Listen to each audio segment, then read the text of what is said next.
Nosotros, mi esposa y yo, oramos, pedimos a Dios que les guarde en la mejor salud, obviamente, a través de todo este tiempo. Muchas familias han perdido seres amados por razón de el tiempo en que vivimos, o por razones naturales, por razones y condiciones de la naturaleza de nuestro ser, nuestra raza humana. Pero estamos unidos para nosotros que entendemos que Dios nos ha dado una esperanza, una confianza y que nos podemos nosotros ah, en tiempos como estos y esperamos y confiamos que Dios nos va a llevar adelante. Obviamente Dios lo va a hacer. Muchas veces orando en el hospital con las familias decimos, aunque no oremos sobre esto, Dios será fiel siempre en todo. Pero la oración y la comunión con Dios es para nuestro crecimiento espiritual, para entender y redimir el tiempo, porque una de las cosas que Dios nos da es la voluntad para todo. Y sea pues nuestra voluntad totalmente rendida a la voluntad de Dios en todo. Y hoy, este día, pues les saludamos marzo 21 del 2021. Les pedimos a ustedes que vengamos juntos a reflexionar sobre la siguiente escritura, con la confianza y la esperanza de que Dios nos va a volver a dar la oportunidad de abrazarnos y expresar nuestro amor y nuestro um, deseo más profundo de nuestro ser, de que Dios les bendiga a todos ustedes personalmente. Así pues que hoy yo les invito a ustedes a venir a Juan capítulo 3, versículo 14 al 21. Ahí dice capítulo 3, versículo 1 al 15, porque eso es más o menos lo que vamos a estar eh, viendo en esta ocasión. Pensé que sería bueno hablar de esto porque el Evangelio de Juan habla muy diferente, nos proclama la vida de Jesús de Nazaret, el Cristo, de una manera muy diferente a lo que son los tres primeros evangelios, el Evangelio de Mateo, Marcos y Lucas, porque son ellos los sinópticos, pero declaran el Evangelio de Mateo, Marcos y Lucas hablan del reino de Dios.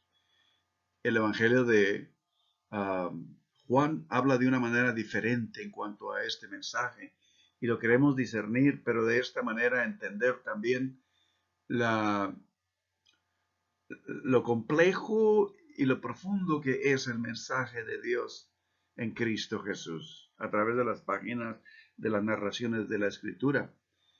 Ahora, Nicodemo, en el capítulo 3, ustedes están muy familiarizados con el versículo 16, porque de tal manera amó Dios al mundo que ha dado a su Hijo unigénito, para que todo aquel que en él crea no se pierda, mas tenga vida eterna.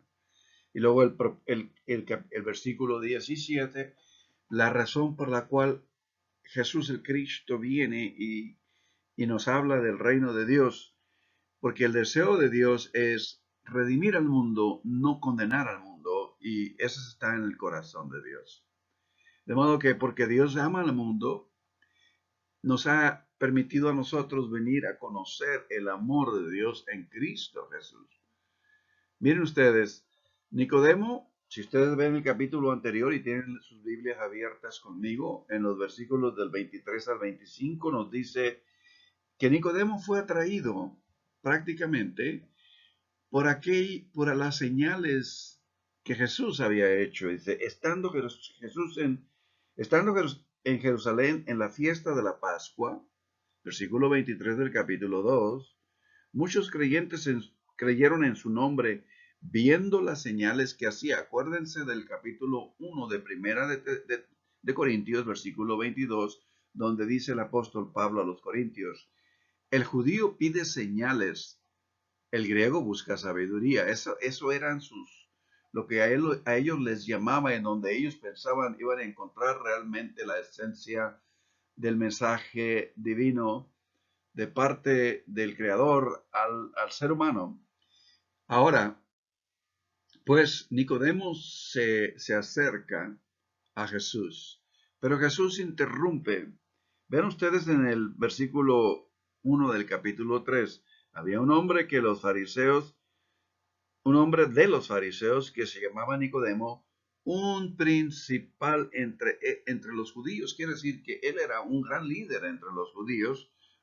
Muy seguramente fue enviado por el sacerdocio del Sanedrín en Jerusalén para ir a hablar con Jesús, para saber más de eh, qué era lo que Jesús estaba haciendo por las mismas señales que se estaban popularizando entre todo el pueblo.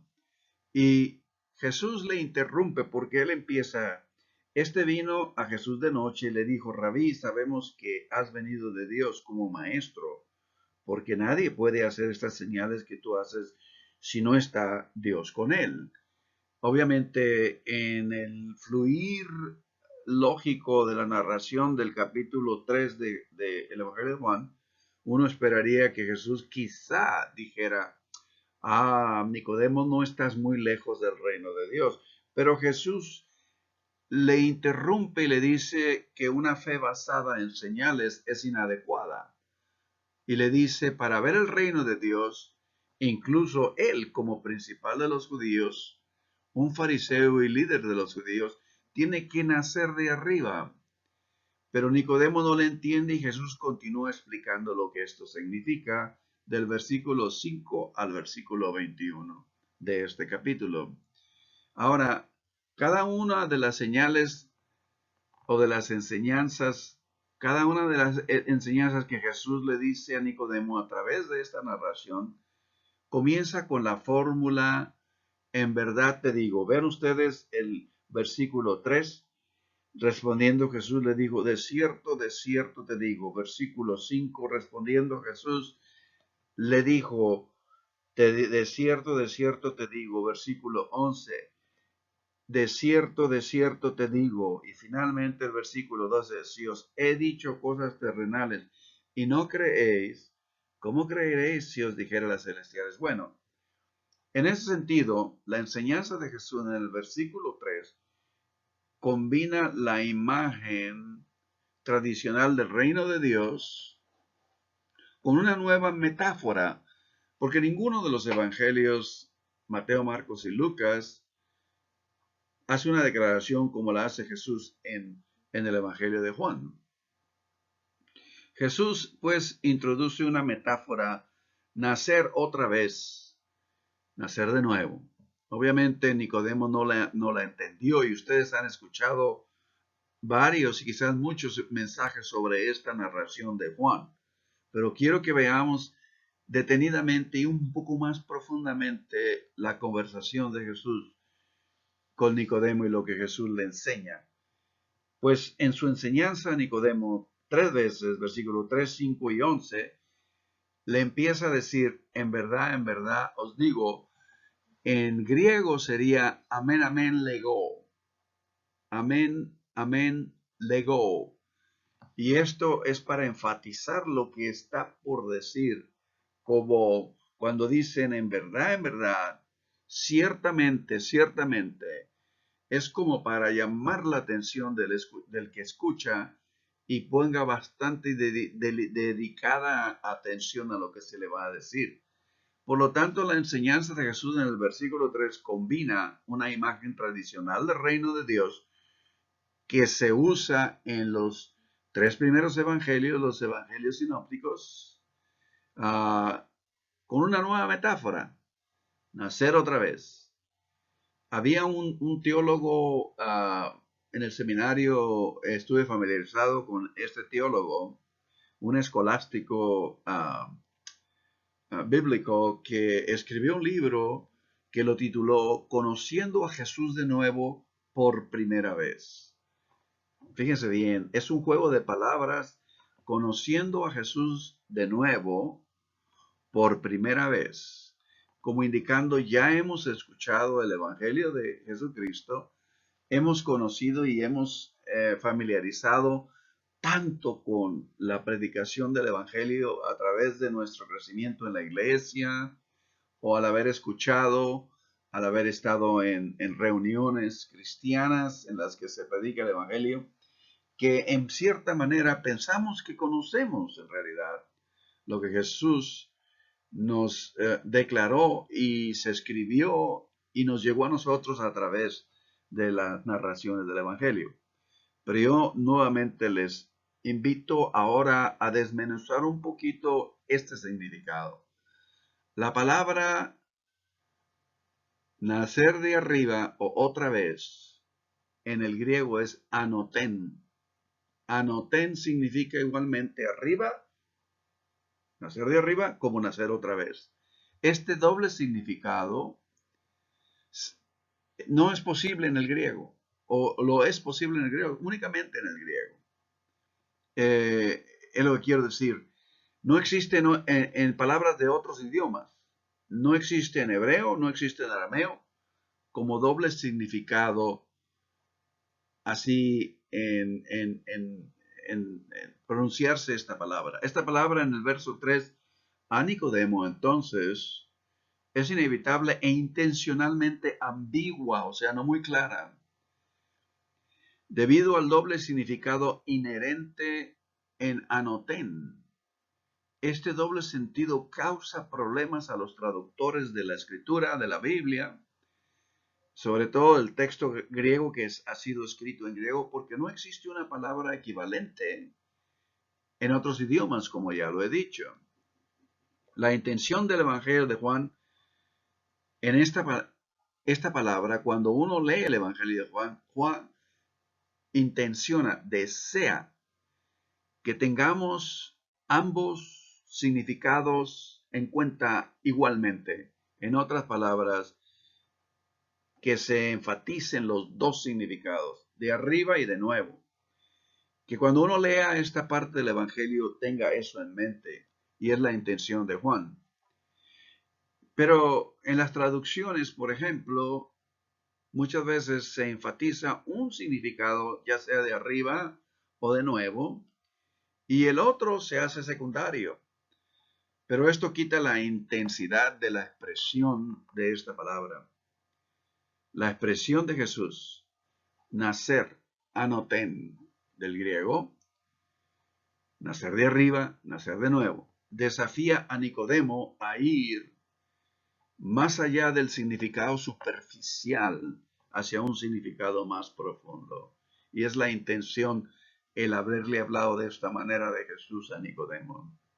Por lo tanto, debe de tenerse en cuenta el doble significado intencional de anoten para poder discernir el significado complejo de Jesús y la naturaleza del malentendimiento de parte de Nicodemo.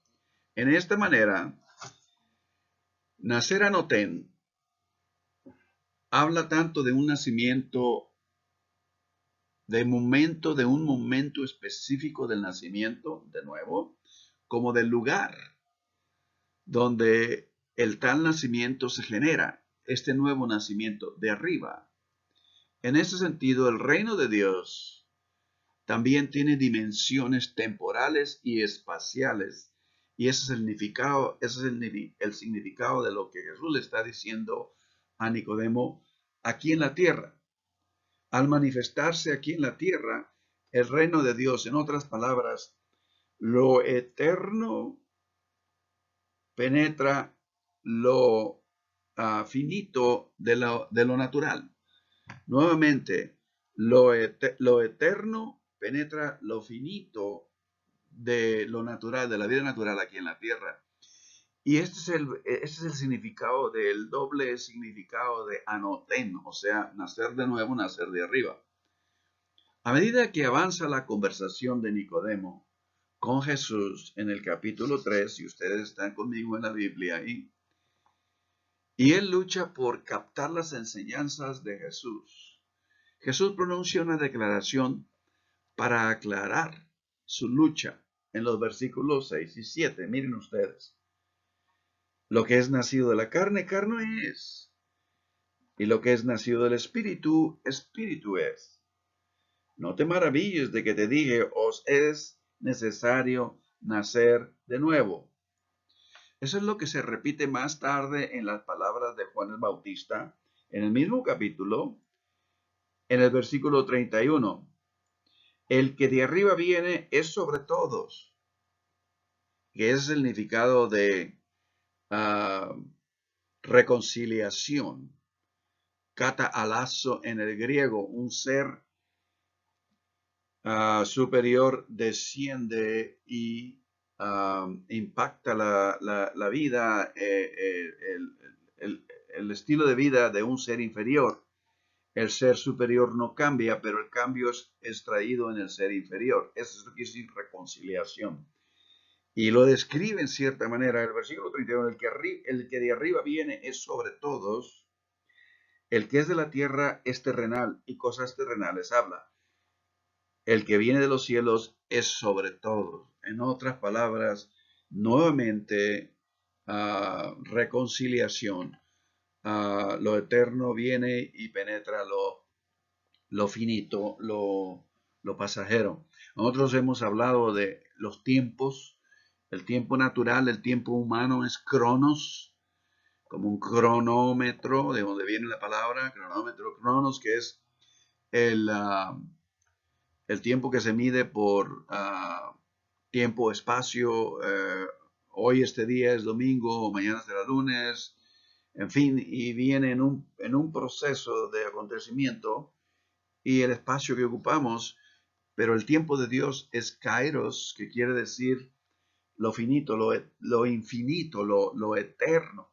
Y en los tiempos, dice la escritura muy seguido, y habiendo llegado el tiempo, cuando se cumplieron los tiempos, Dios se manifiesta, es lo que dice la escritura, y en ese sentido viene nuevamente a traernos esa imagen de lo eterno con lo finito. Y en ese sentido, esto también se relaciona a lo que Jesús está diciendo.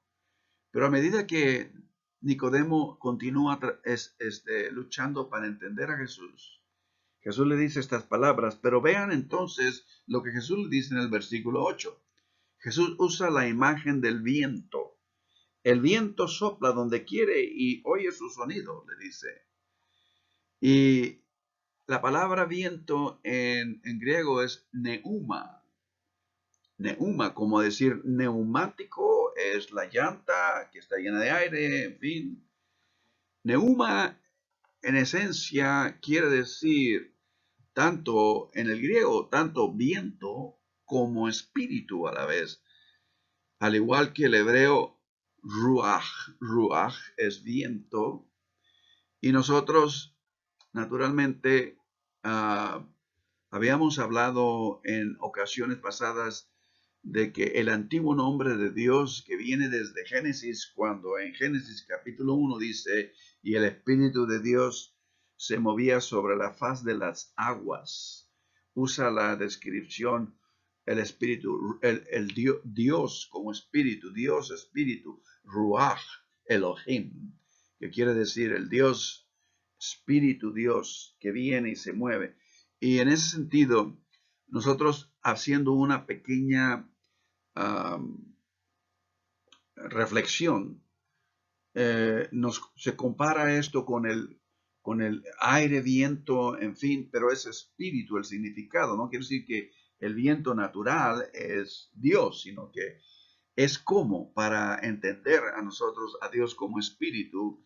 Y naturalmente en este momento ustedes no me escuchan o estamos reflexionando en esta porción de la escritura, en la conversación de Jesús con Nicodemos, y nosotros nos damos cuenta, pues que si lo pensamos, que estamos respirando, inhalar, exhalar, es el ritmo de vida. ¿Y qué es lo que inhalamos? Estamos rodeados de aire, oxígeno. Inhalamos y viene a nuestra circulación de la sangre y va por todas las células de nuestro cuerpo llevando ese aire, ese oxígeno, y luego exhalamos. En ese sentido vivimos respirando, inhalando, pero no lo hacemos conscientemente, lo hacemos inconscientemente. Es es una acción instintiva de nuestro cuerpo por la sobrevivencia en el que respiramos y exhalamos, inhalamos, exhalamos, inhalamos, exhalamos.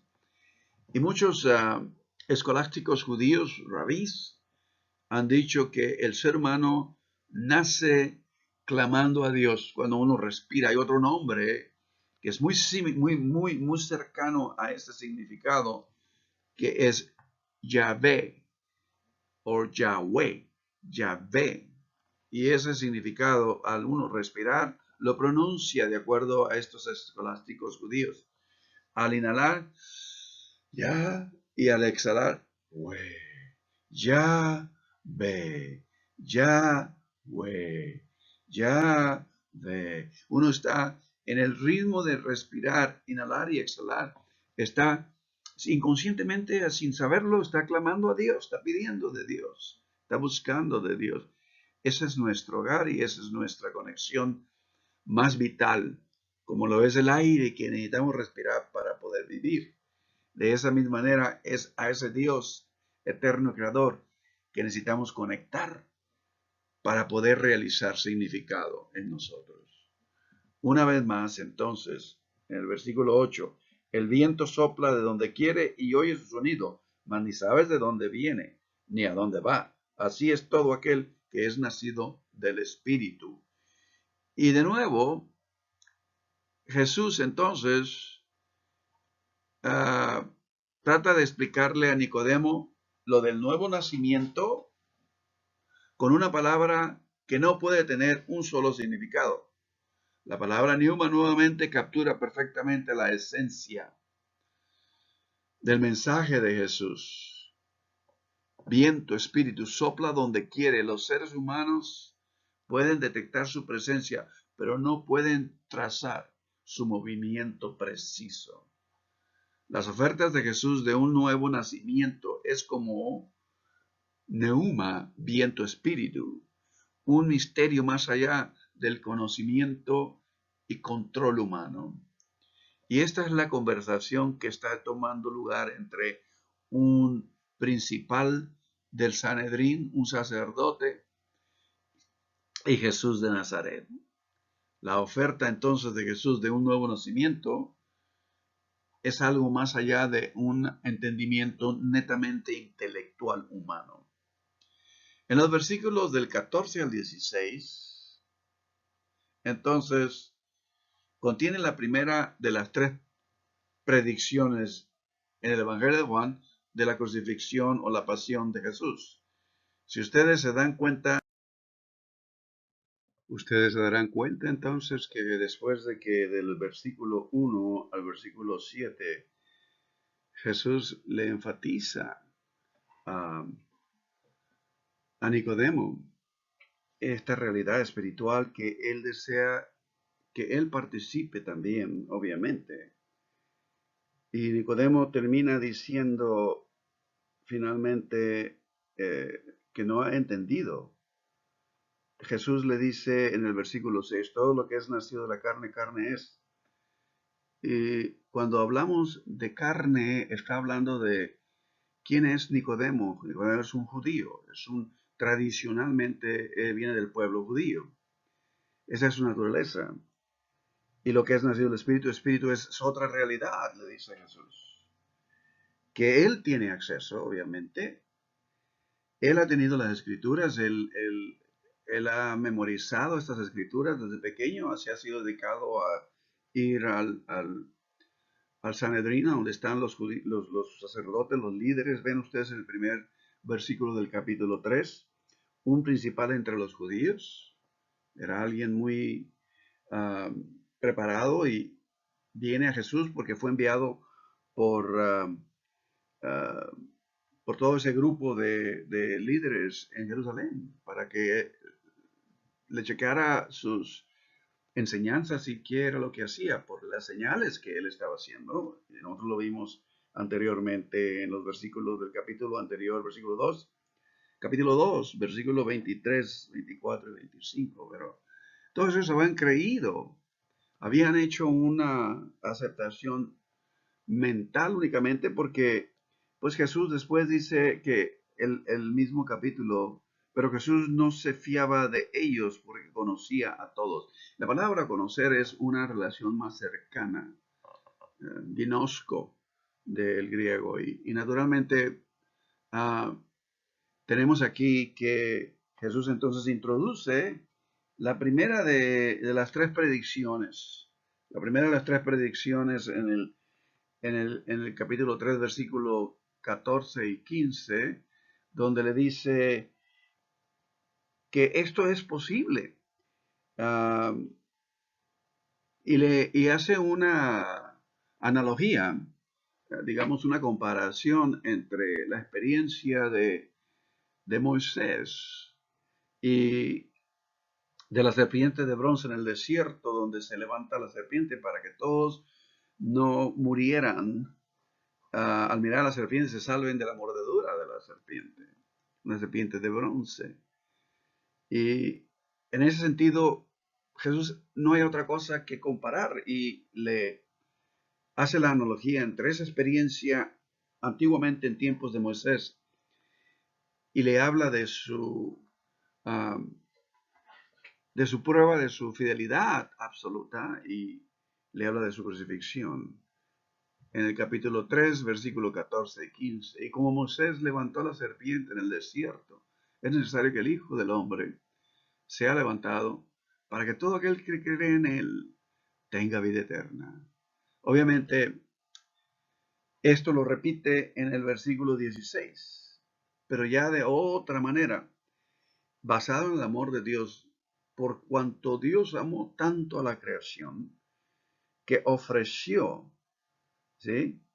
Que Dios envió. Envió es un verbo, es una, es una acción. De modo que aquí lo describe porque el deseo de Dios, el versículo 17, no es de destruir y condenar al mundo, sino de redimir al mundo. Redimir. La palabra redimir viene de, por ejemplo, nosotros muchas veces vamos y ponemos algún objeto, algo que tenemos, que es nuestro, que está en nuestra casa, y lo vamos y lo empeñamos para que nos den cierta cantidad que en ese momento se necesita para solventar nuestra situación económica. Y mientras que está en la casa de empeño, está en otro lugar extraño, en otro lugar. Pero cuando uno va y paga esa cantidad y lo saca de ese lugar y lo trae de nuevo a su hogar, a su lugar original en su casa, eso es lo que describe la palabra redimir. Y aquí, naturalmente, lo que se usa es salvar, salvar al mundo. Es redimir al mundo, obviamente, ¿no? Y en esta porción, en la primera, en la que Jesús conecta todo esto con esa acción, y mucho, obviamente, que decir. En el capítulo 8, versículo 28, es la segunda parte, y él dice que cuando hayan levantado al Hijo del Hombre, entonces se entenderá que yo soy. Y la palabra yo soy es en el griego es equivalente a lo que en el hebreo Dios le dijo a Moisés: ¿a quién voy a ir? Y Moisés de la zarza que ardía sale la voz y le dice: yo soy el que soy. Y aquí lo dice: yo soy. Entenderán que yo soy, o sea que entenderán que Dios está envuelto en esto. Porque, y luego ahí viene la fidelidad, porque todo lo que hago de mí mismo, no lo hago por mí mismo, sino que estas cosas hablo así como el Padre me las enseñó. En otras palabras, mi vida es una extensión de Dios que rige y que guía mi vida en todo. Y eso es el ejemplo de lo que nosotros consideramos fe. Efesios capítulo 2, versículo 8. Porque por gracia sois salvos por medio de la fe, y no es de vosotros, sino es don de Dios. Y ese es el don de Dios que se nos ejemplificó. Dios ejemplifica esa fidelidad que fue lo que se rompió en el huerto, allá en Génesis, entre Adán y Eva y Dios, por causa de la serpiente, digamos. Esa es la alegoría que se presenta para hablar esa relación. Nosotros nos regimos en dos relaciones, la vertical, la relación del ser humano con Dios, y la horizontal, la relación del ser humano con el ser humano. Y esas son las primeras dos narraciones que le llamamos narraciones primarias, primas, fundamentales, en la que el ser humano se ha de mover. Y a través de los siglos, eso ha sido los conflictos del ser humano, entender esa relación con Dios y encontrar la paz entre ser humano con ser humano. Por eso es que se muestra la, los conflictos entre Caín y Abel. Siempre hay uno que tiene el poder y hay uno que es más vulnerable y que es oprimido. Y que Dios tenga misericordia de nosotros. Y por esa razón hay pobreza en el mundo. Por esa razón ahora nosotros escuchamos que nuestros países son tercermundistas, o sea, no están en el nivel de otros países que tienen toda la economía, todos los avances tecnológicos, en fin, quizá. Y bueno, esto lo muestra. Ahora, en esta manera Jesús, pues, en el capítulo 3, conecta esto que le ha enseñado desde el versículo 1 hasta el versículo 11. Y en el versículo 11 le da la tercera de sus desiertos, digo. En otras palabras, escucha, es como lo mismo que el Shema del capítulo 6 de Deuteronomio. Oye Israel, oye, dos veces eh, repetido para llamar la atención, para que escuchemos. Y Shema quiere, en el hebreo quiere decir escuchar inteligentemente con la disposición de obedecer, porque obediencia es fundamental en cuanto se relaciona con nosotros, con el Creador. Jeremías lo puso así. ¿Qué le dirá el barro al alfarero? ¿Cómo protestará el barro con el alfarero cuando le dice, ¿por qué me formaste de esta manera? Es un gran misterio para nosotros y nuestras capacidades terrenales que no logramos totalmente y claramente entender. Pero por eso está la confianza y el ceder a Dios, el lugar que Dios siempre debe tener en nuestra relación, en nuestra vida. La relación vertical, la relación horizontal. De modo que aquí le da esta, digamos, estas palabras que describe un poco lo que ha de suceder más adelante. Y esta es la segunda porción. La primera es capítulo 3, versículos 14 y 15. Esta es la segunda y la tercera está en el capítulo 12, versículo 32, 34. Son las únicas tres porciones en donde se describe que Jesús habla de su crucifixión. Y la pregunta es, ¿cómo es que Dios demanda una crucifixión? Dios no demanda una crucifixión.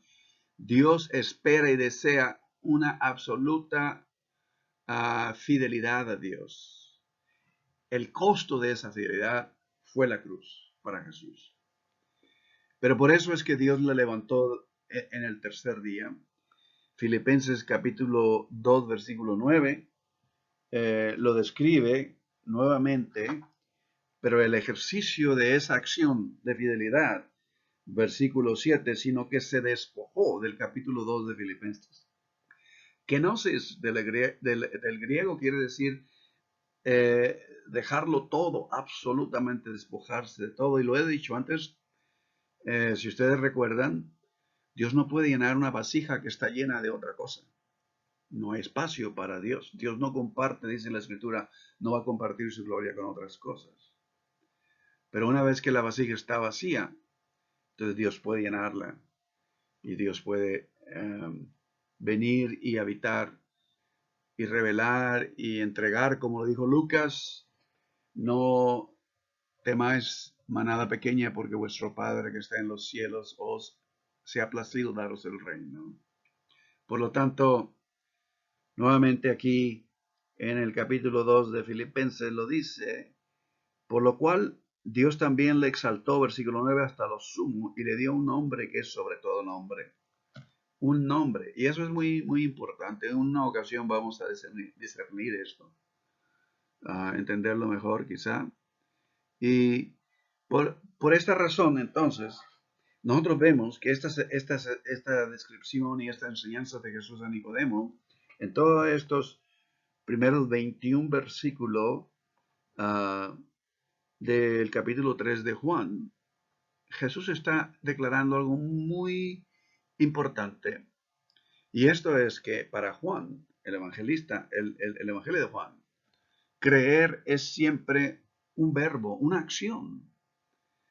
Es algo que uno hace y no debe reducirse simplemente a dar una afirmación mental a ciertas proposiciones. Es muy fácil levantar nuestra mano y decir amén y decir yo creo. Y esto no debe de reducirse solamente a esto, como decir, por ejemplo, yo creo que Jesús es el Hijo de Dios, que resucitó de entre los muertos.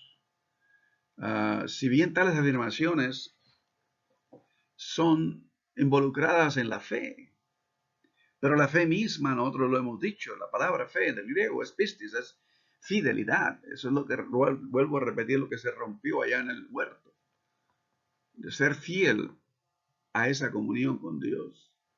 Pero para Juan, creer es mucho más que esto, que una simple estar de acuerdo intelectualmente. Mucha gente lo dice, yo amo a Dios, yo creo en Dios, pero sus hechos hablan más fuerte que sus palabras.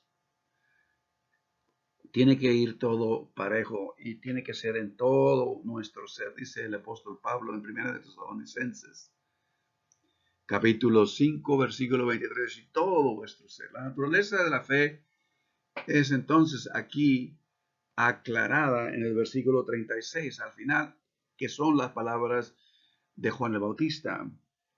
Y le dice, el que cree en el Hijo tiene vida eterna, pero el que desobedece al Hijo no verá la vida, sino la ira de Dios está sobre él. ¿Sí? En otra palabra, el fastidio, el rechazo. Dice Dios, por cuanto no fuiste ni frío ni caliente, te voy a desechar. Pero Dios desea una absoluta dedicación. Dios desea una plena fidelidad. Y eso es la esencia de la fe. Entonces, para Juan, lo opuesto a creer no es la incredulidad, sino la desobediencia. Es lo opuesto a creer. Vean ustedes, por ejemplo, en el capítulo 15 de Juan, versículo 10, y nos dice, si guardan mis mandamientos, permanecerán en mi amor. Como yo también he guardado los mandamientos de mi Padre y permanezco en su amor. O sea, el amor es una acción y él lo describe aquí en el capítulo 3, esencialmente el versículo 16. El amor es una disposición, una acción. Nosotros decimos que amamos a Dios, lo mostramos en nuestra acción.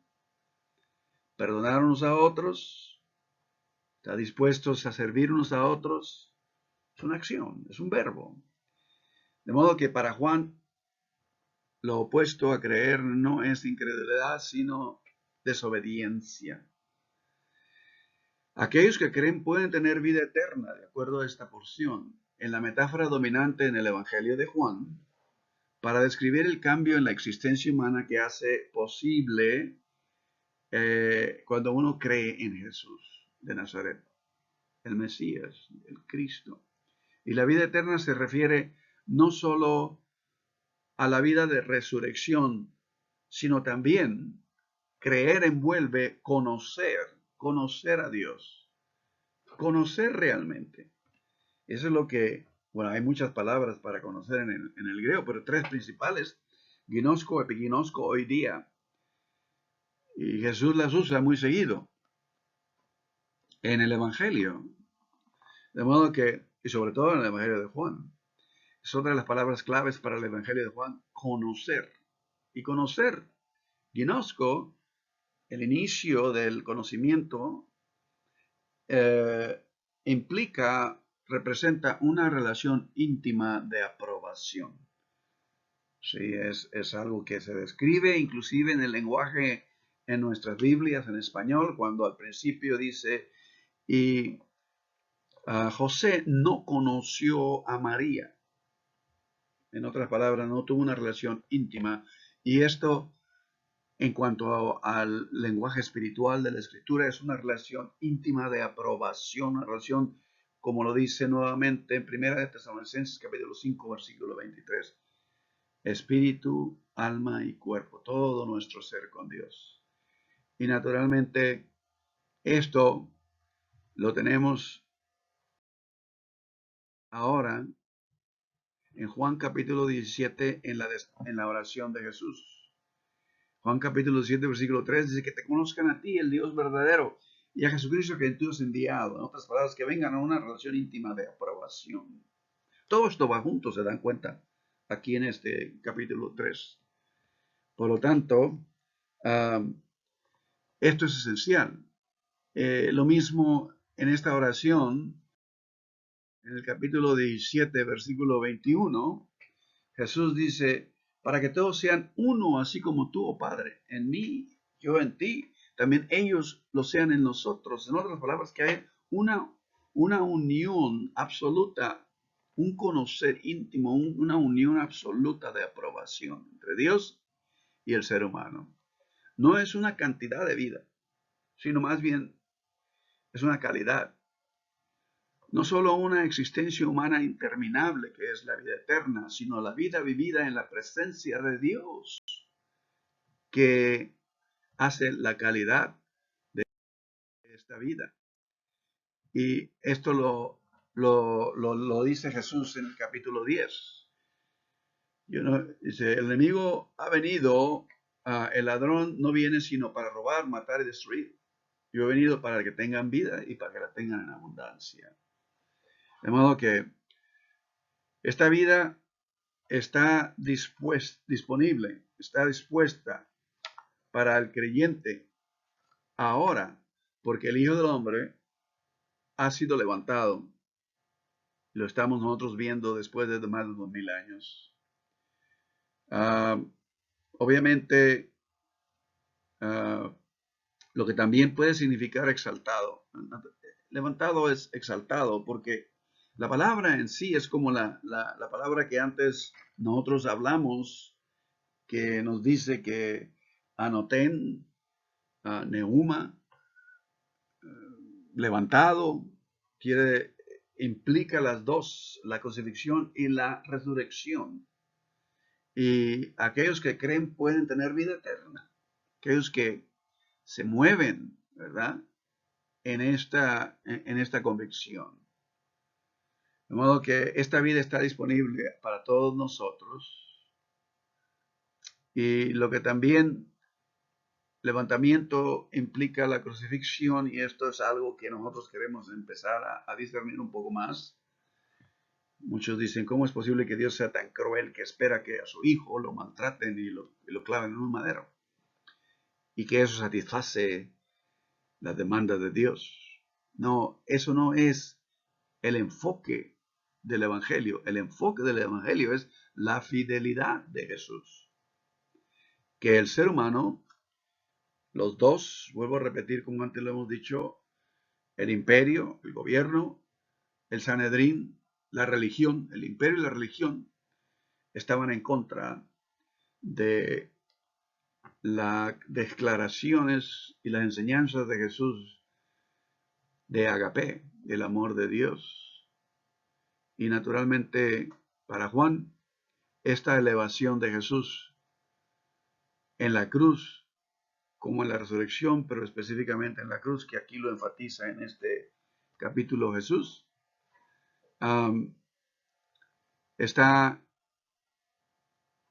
implicado elevación de Jesús en la cruz, es exaltado, es también implicada la exaltación de Jesús. De modo que en la siguiente video podemos ver nosotros un poquito más qué significa esto. La humillación de la crucifixión es la gloria de la exaltación de Jesús. No hay exaltación aparte de la crucifixión. Sin cruz no hay corona. El misterio de la cruz está al frente y al centro en esto, aquí. Frente a lo inexplicable, Jesús busca una analogía del misterio vivificante de la cruz. Esto es lo que ahora nosotros podemos participar. Y naturalmente, en 1 de Juan capítulo 4, versículo 16 nos los enfatiza. Esto es, Dios amó e hizo esto posible. Dios amó al mundo. Dios es amor. El amor de Dios, como el creer, como seguir la fe, es una acción. Es una acción de fidelidad, de obediencia. Es una acción a las convicciones que Dios trae a nuestro ser. Y nosotros hemos conocido y creído el amor que Dios tiene para nosotros. Dios es amor. Y quien permanece en el amor, permanece en Dios. Y Dios en él o en ella. Y esto no se trata de ser, pertenecer a cierta denominación. Muchas veces hay mucho orgullo en ser pentecostal, en ser bautista, en ser presbiteriano, nazareno, en ser cada una de esas denominaciones. Esto no se trata. Obviamente Nicodemo se acercó a Jesús porque él tenía mucha devoción y orgullo de ser judío y era uno de los principales del Sanedrín en Jerusalén. Pero él tenía que aprender la realidad de lo que Dios ha venido diciendo desde la antigüedad en la misma palabra que él literalmente memorizó en su cabeza. Y por lo tanto, en esto nosotros confiamos. Vamos a orar en esta hora, yo les pido. Y en hacer esto, vamos a dar gracias a Dios por todo lo que Dios nos ha concedido. Yo sé que ha habido muchas luchas en estos últimos meses para muchas familias, pero les pido a ustedes que tengamos paciencia. Y yo, como les digo a todos en el hospital, nada es eterno, excepto nosotros. Nadie es eterno, inclusive la naturaleza en un tiempo va a ser redimida a la voluntad de Dios en Cristo Jesús. Capítulo 8 de Epístola de los Romanos. De modo que yo les pido que oremos ahora.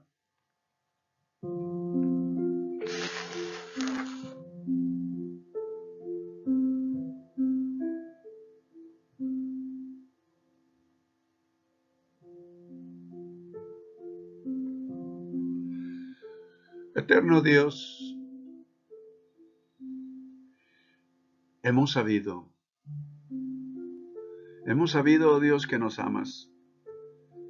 Tu palabra nos ha llegado a través de los siglos, a través de conflictos, tradiciones, interpretaciones, pero tu palabra no ha dejado de ser como lo dijo Jesús,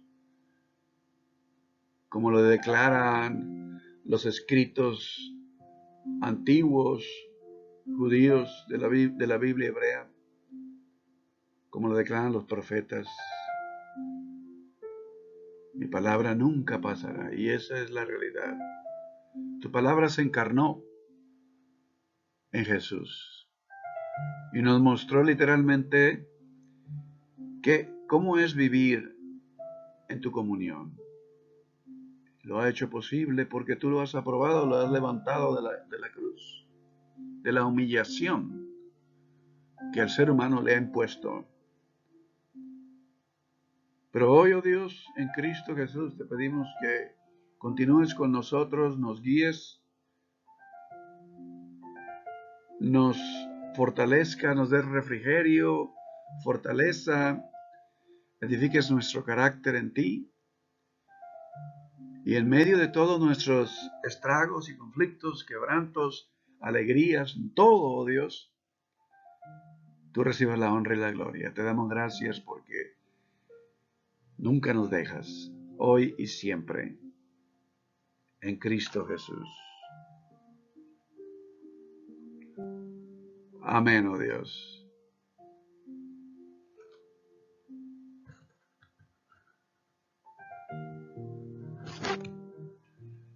Que Dios les bendiga a ustedes, que estén bien. Es el propósito, el deseo de mi esposa y de mí. Y hasta la próxima ocasión, al menos por este video, estaremos en comunión. Hemos estado en oración para saber cuándo es sabio, cuándo es bueno, poder abrir nuestras puertas y estar de nuevo juntos.